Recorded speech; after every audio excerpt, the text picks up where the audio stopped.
కావలి sub డివిజన్లోని ప్రజలందరికీ, కావలి పట్టణ ప్రజలు కూడా వినాయక చవితి సందర్భంగా కొన్ని విషయాలు తెలియజేస్తున్నాము. ఈ సంవత్సరం ఈ పండుగలో శాంతి భద్రతలో సామరస్యంగా జరగాలని, ప్రజలంతా కూడా క్షేమంగా ఉండి పండుగ జరుపుకోవాలని ఆకాంక్షిస్తున్నాము. ముఖ్యంగా మండపాలు ఏర్పాటు చేసిన వాళ్ళు, గణేష్ ఐడియాలు పెట్టిన తర్వాత మండపాలు ఏర్పాటు చేసిన తర్వాత వాళ్ళు ఖచ్చితంగా మున్సిపల్ పర్మిషన్ తీసుకోవాలా, ఎలక్ట్రిసిటీ వాళ్ళ పర్మిషన్ కూడా తీసుకోవాలా. తర్వాత ఎలక్ట్రిసిటీ సంబంధించి ఎలాంటి యాక్సిడెంట్స్ కానీ షాకులు కానీ జరగకుండా ఉండేందుకు కట్టుదిట్టమైన చర్యలు తీసుకోవాలా. ప్రజలకు ఎలాంటి ప్రాబ్లం రానికుండా ఆ మండపానికి సంబంధించిన ఆ కమిటీ వాళ్ళు చూసుకోవాలా. ఏం జరిగినా కూడా అక్కడ ప్రాబ్లం కమిటీ వాళ్ళ మీదే బాధ్యత వేయడం జరుగుతుంది. కాబట్టి ఈ విషయంలో కమిటీ వాళ్ళు కరెంటుకు సంబంధించిన దానిలో చాలా జాగ్రత్తలు పాటించాలని కోరుతా ఉన్నాము.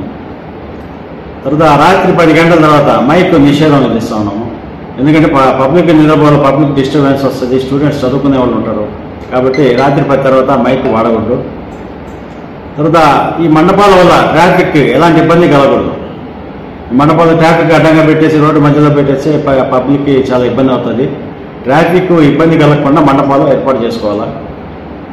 తర్వాత మద్యం సేవించి మందు తాగేసి వచ్చి ఆడ పండగల్లో పాల్గొనడం, కేకలు వేసుకోవడం, అరుచుకోవడం అది భక్తి కాదు, పాడు కాదు. దయచేసి అక్కడి పనులు ఎవరు కూడా చేయొద్దండి.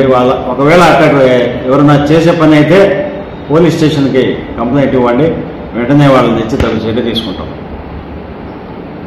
తర్వాత సీసీ కెమెరాలు కూడా ఆడ పెట్టుకుంటే మండపం దగ్గర ఎలాంటి అసాంఘిక చర్య జరిగినా కూడా, ఎలాంటి యాక్సిడెంట్ జరిగినా కూడా ఎవరు ఎట్లా జరిగింది అనేది మనకి చాలా ఈజీగా అవుతుంది. తర్వాత నైట్ టైం ఐడల్ దగ్గర వదిలేసి వెళ్ళిపోకుండా ఖచ్చితంగా కమిటీ వారు ఒకరిని కానీ ఇద్దరిని కానీ విగ్రహం దగ్గర, స్వామి విగ్రహం దగ్గర ఖచ్చితంగా ఒకరిద్దరు నైట్ టైము అక్కడే ఉండాల్సి వస్తుంది.